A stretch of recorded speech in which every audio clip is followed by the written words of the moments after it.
welcome to the Agarowski Lifestyle Water Pipes Walk-in Closet Special. My name is Anya and this video is about what do you need to get to make the Agarowski construction you saw in the introduction, meaning how to implement shelves, cupboards to give it a more design kind of look. More on my brainstorming and design journey and tips around this you'll find in a separate video, the link is below.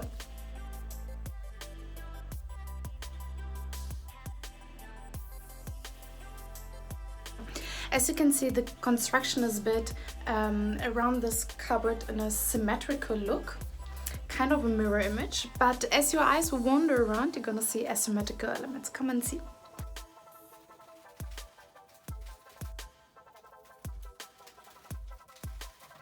I wanted to avoid a monotonous look. I did not want it to look definitely like a clean boutique, but rather have it as a livable room. By the way, an interesting article I recently found on symmetry and asymmetry, and the link I've placed below. The white IKEA cupboard here in the middle from the IKEA collection is the perfect choice as it's not too deep, basically 35 centimeters, which fits perfectly into the whole construction, and it's not taking too much space into the room, and at the same time allows very comfortably to hang the clothes. And right next to this you find in a mirror image the SVALNÄS IKEA who knows how to pronounce that SVALNÄS Desk top with two drawers, so you can put something inside as well on top. Besides those elements, I place asymmetrically shelves, which I simply got customized at the hardware store, where I can place shoes, etc. So as you can see, we needed to go for construction which can handle a lot of weight. This is why we decided for a stronger pipe of 22 millimeters. Along with that, of course, a socket and also of 22 millimeters. The great thing here is that you can adjust the height of the pipes, which is perfect because A, it's very difficult to cut the pipe on millimeters. On the other hand, the walls, the ground is not perfect at your home, and this way you can all balance it out. So we have two pipes going directly to the wall, and the desk lies simply on the pipes, and let's see in detail how we fit it. So for stabilization, we have a pipe here coming from the ground, and we've placed a T-connector, all endings with 22 millimeters. Now from this side, we've placed an L connection, also called elbow, with 90 degrees directly to the wall. So on paper it would look like this.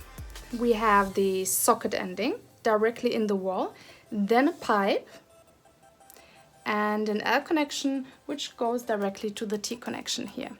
And on those two pipes the cupboard is basically lying down.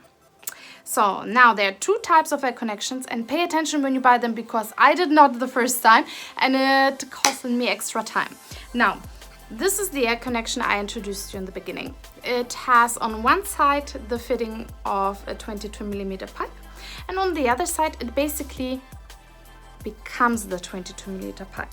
This is why here it fits perfectly in the T connection. Now this L connection on the other hand has on both sides the possibility to fit in a 22 millimeter pipe. So if you take a T connection, you need an extra pipe in between those two to fix them, and this costs extra time. Now you might ask yourself, why didn't we use the T connection to go directly to the wall? Let me show you why. If you would place the desk directly here, then we wouldn't be able to open the drawers, and it gives more stability rather than just placing it on the edge. Now you see directly under the desk we've placed a clothes rail, which we did to optimize the space. Now, since I don't know the future of this room, I really needed to optimize the space of this whole wall and see how the future goes on. And that's why space optimization was a really huge topic. First thing was clear to start from one side of the wall and really go directly to the other side of the wall without any breaks in between. One complete construction from one side to the other, as well from the ground to to the top. And clothes rails directly under the desk. This is why we decided to go for 2 T-connections on top of each other. If you want to have it seamless like me, you need to measure it from this edge to this edge and cut your pipe accordingly. I know that the measurement part is another huge topic which may seem complicated, but it's really not, and I've made an extra video for you, and you find it, of course, as always, below.